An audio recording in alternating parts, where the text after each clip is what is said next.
සුබ දවසක් කියලා. ඔයාලා හැමෝම මගේ channel එකට පිළිගන්නවා. ඉතින් අද මම ඔයාලට කියන්න යන්නේ ඉන්දියාවේ කොචින් නගරයේ පිහිටලා තියෙන Maritime Museum එක ගැන.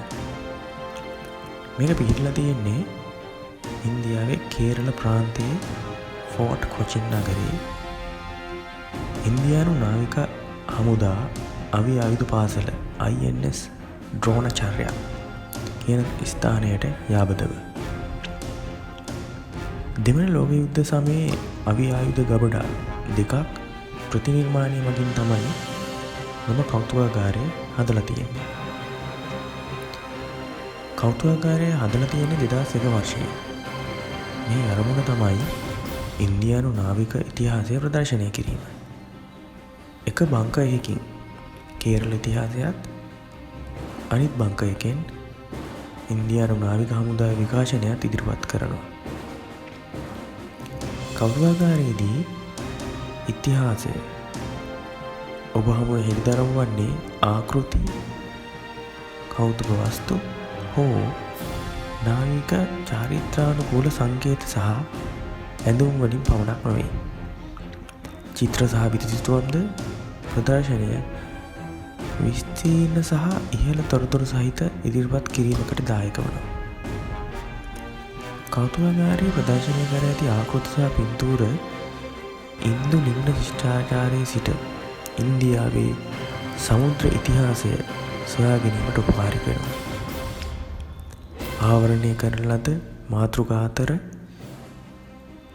අරාබි, පෘතුගීසි, ලන්දේසීන් සමග වෙළඳ සබඳතා, පැරණි සහ නවීන මුහුදු මාර්ග පිළිබඳ විස්තර සහිත ඉන්දියානු සමුද්‍ර ඉතිහාසයේ අදියර, ඉන්දියාවේ වරායන් සහ කොචින් වරායේ ආගමනය යන සියල්ල ඇතුළත් වෙනවා. එක් ප්‍රමුඛ ප්‍රදර්ශනයක් වන්නේ බටහිර ජාතිකයින් ඉන්දියානු වෙරළ තීරයට ළඟාවීමට ගත් මාර්ගය පිළිබඳ සවිස්තරාත්මක සිතීමක්. තවත් එකක් 1498 දී බෙප්පූර් වරායට යාත්‍රා කළ වස්කෝ ද ගාමාගේ ප්‍රමුඛයා වූ සෙන්ට් ගේබ්‍රියල් ගේ තෙල් සිතුවීමක්. එසේම පෘතුගීසි නාවික හමුදාවට එරෙහිව සටන් කළ ශ්‍රේෂ්ඨ පෘතුගීසි ගවේෂකවරයාගේ සහ කුංජලී මරෙක්කාර් ඉන්දියානු පුරාවෘත්ත මුහුදු රණශූරයාගේ ආකෘතිද කොස්කෝඩ් දිස්ත්‍රික්කයේ බෙයිපූර්හි කලාසිස් විසින් ඉදිකරන ලද ඩව්බෝට් ප්‍රදර්ශනය කෙරෙනවා. රටේ අනෙකුත් ප්‍රදේශවල සිදුකරන ලද නැවතැනීම් පිළිබඳ සාහිත්‍ය තවත් කොටසක දක්වලා තියෙනවා.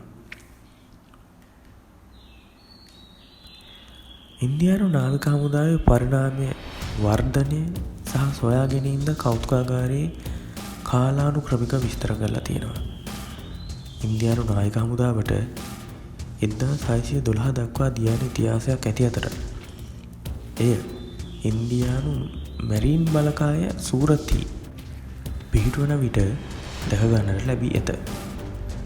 ඉන්දියාවේද නැවතැනීමේ කටයුතු පිළිබඳ විස්තර කෞතුකාගාරයෙන් ලබා ගන්න පුළුවන්.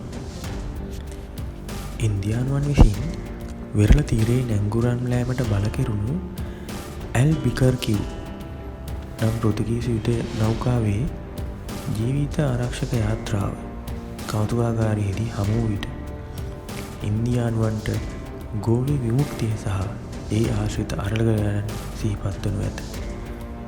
1965 සහ 1971 ඉන්දු පාකිස්තාන ගැටුම්, ගෝවා විමුක්තිය, කාගිල් යුද්ධය වැනි පශ්චාත් නිදහස් සමය තුළ නාවික හමුදාවන්ගේ දායකත්වය නිරූපණය කරන Navy in Action නමින් කොටසක් තියෙනවා. දජ නිරලාංචන සහ නාවික රෙජලයා ප්‍රදර්ශනය කරන අතර බෙදීමේදී ඔවුන්ගේ පාකිස්තානු සගයන් විසින් ඉන්දියානු නාවික හමුදා කාර්යාල වෙත පිරිනැමූ සිහිවටනයක්ද තියෙනවා. එහි good bye and good luck යන්න සටහන් කරලා තියෙනවා. 18 වන සියවසට පෙර නැව් භාවිතා කළ පිත්තල මූසික පැටවීමේ කාලතුවක්කුවක් සහ සියවසකට වඩා පැරණි නැංගුරුමක් ඔබේ අවධානයෙන් කිසිදා මග නොහැරෙන තවත් රසවත් කොටස් කිහිපයක්. ඊට අමතරව කෞතුකාගාරයේ වටපිටාවේ කෞතුකාගාරයේ මනාව නඩත්තු කරන ලද තනකොළද යුද මතක සටහන් ප්‍රදර්ශනයට තබා ඇත.